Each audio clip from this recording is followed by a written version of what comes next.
Hello, everyone. Welcome to Shenanigans, or welcome back to Shenanigans. Either way, we're so happy to have you. Now, we're not even officially into fall yet, but TLC had us celebrating Christmas on Sunday night. And as usual, there's a lot to discuss. So if you're interested, let's get started. The episode starts off with Cody talking about his fight with Janelle, and he says that he felt triggered, and he was angry as hell and hasn't talked to her since, which at this point, it's been 10 days. Janelle mentions that days before their big fight, he yelled at her in the car.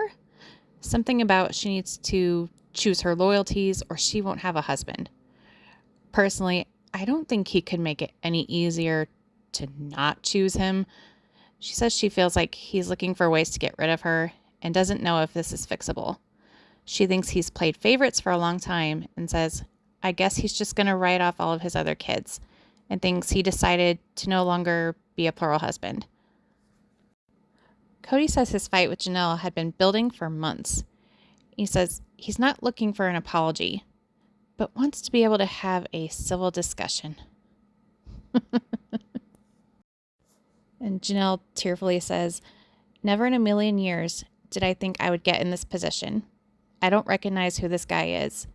Maybe this is who he always was. Financially, I have nothing. I can't believe I'm 50, and I can't even do my own thing. I'm stuck. Next, it is Christmas Eve. Mary is at Robin's with Cody and Robin's kids instead of her house, which is weird because I thought they were celebrating at her house. Okay. She says, everything this year is just so weird. I feel stuck in the middle.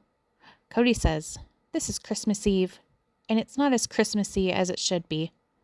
Well, maybe if you weren't such a Grinch, Mr. Scrooge hybrid. Christine is hosting at her house in Utah with most of her kids, her son-in-law Mitch, and granddaughter Avalon. Again, TLC, get it together. McKelty's had twins at this point. Can you catch up? Anyways, she says she's super excited to not do Christmas with everybody there. And she's ready for a chill, easy, quiet, not a lot of presents, hanging out, having great food, and playing games.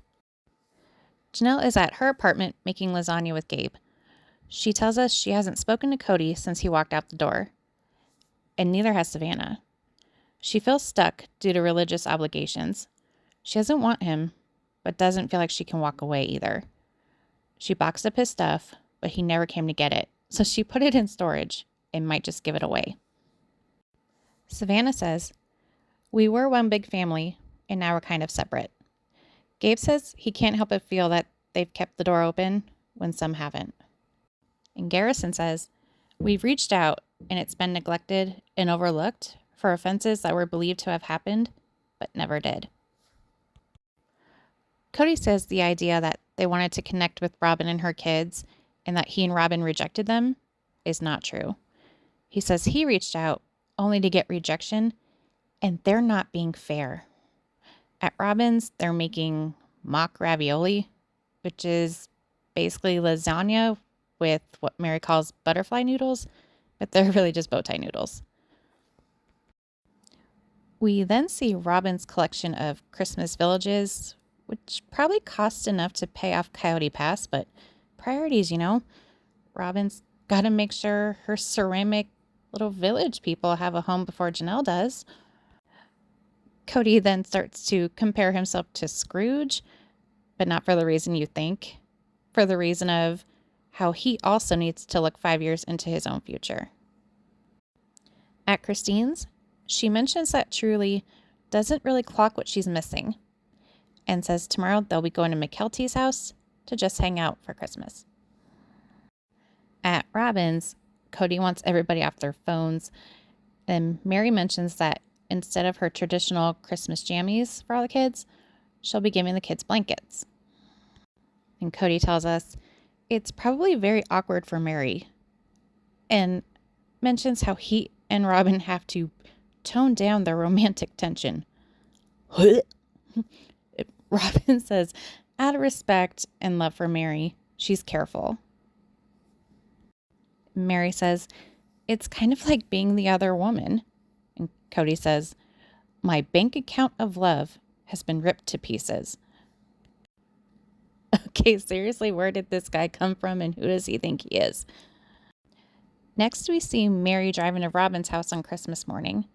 She says she feels like she and Robin are the only ones trying to hold the family together and that she's frustrated with so many people.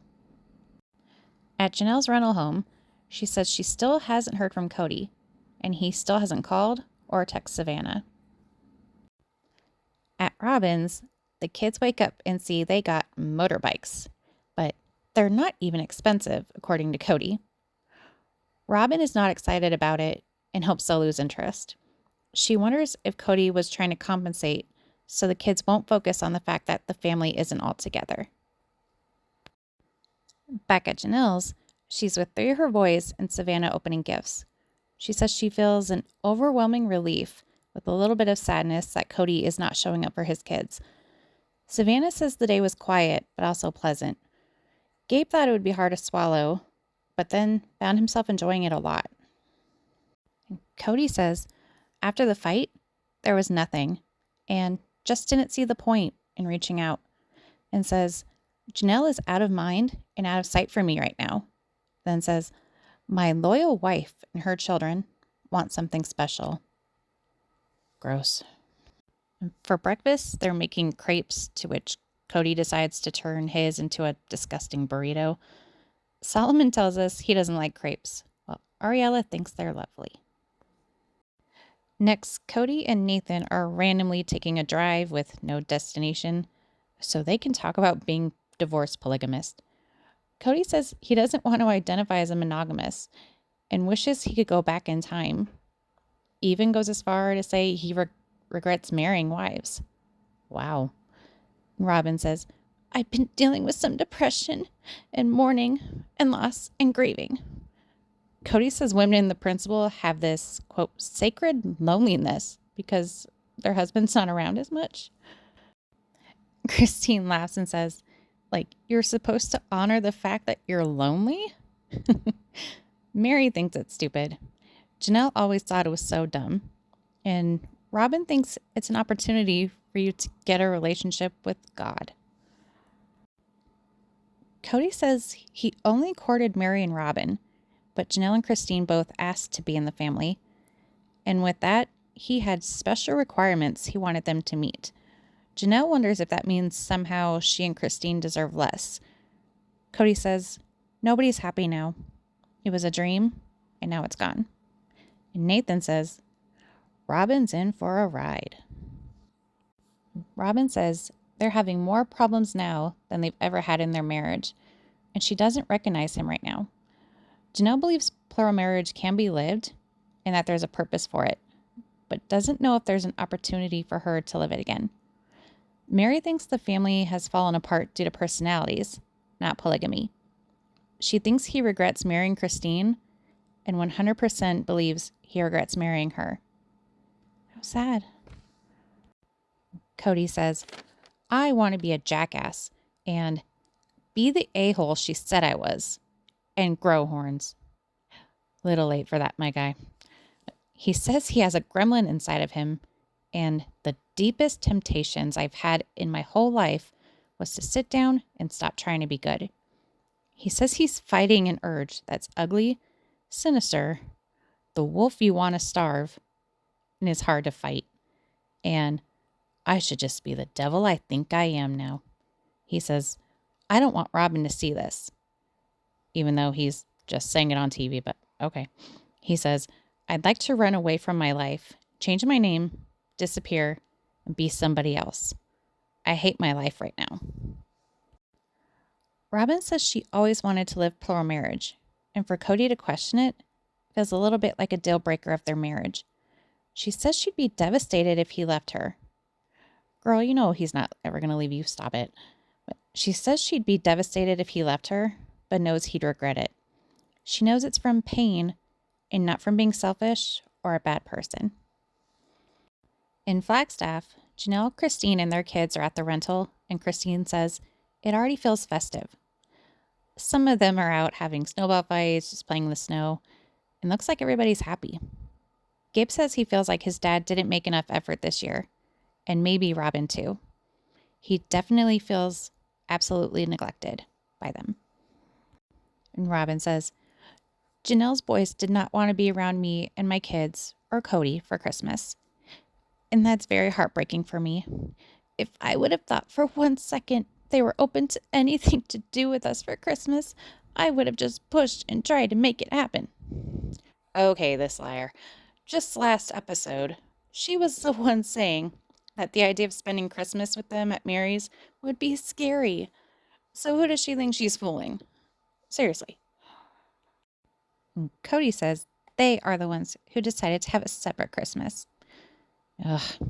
McKelty, Isabel, and Truly decide to go over to Robin's for a visit since they didn't see them on Christmas Day. Janelle says there's still no communication from Cody about Savannah, but thinks it should be his responsibility to call her and see her. Christine says McKelty is the bridge in the family. Robin says Christine would have her blessing if she reached out to her kids for a relationship. And the next morning, they open more gifts. Then Cody asks Robin if she wants to sit with him, but she says, nuh-uh. She tells us she didn't want to rub it in the faces of McKelty, Isabel, and Truly, or make a big scene. Now, I like that she did that, but it also confuses me that she's well aware she's the only one that Cody, for a while, for years, has had any kind of what they refer to as intimacy with. And so here she is saying, I don't want to rub it in their faces, but yet it seems like she just wanted everyone to stick around for her and her porch stream, even if it meant she would be the only one getting any kind of romantic attention from Cody. So did she just expect everyone to go the rest of their lives being around them and having to be uncomfortable and worrying about not rubbing it in their faces? So that doesn't make sense to me. And then Cody says that he doesn't know what our family looks like a year from now and is struggling to reach out to his kids. But Janelle's house is the source of his pain, and he's not in the right place right now to change. But there will be other Christmases. And that concludes episode 4. Next week, I don't know if this is, editing on TLC's part, but we see that Robin has the audacity to tell Mary she thought that Cody wasn't spending enough time at her house. But Christine says she knew Cody was at her house more than anybody's. And Mary says she'll be making some changes. And Robin wants to know how her family, quote, got blown to smithereens. Either you could look in a mirror at your husband, look right there. But anyways, of course, I want to know what your thoughts are. What was your favorite and least favorite part of the episode? What did you think about everyone spending Christmas separate and being okay with it? So let me know in the comments. As always, thank you so much for watching. Please like this video, leave a comment, and maybe share it. And consider subscribing if you haven't already. We go live every Thursday evening. We play games, do random trivias, maybe throw in a red carpet roast here and there, because we like to have fun around here. So once again, thank you for watching, and we'll see you on the next one.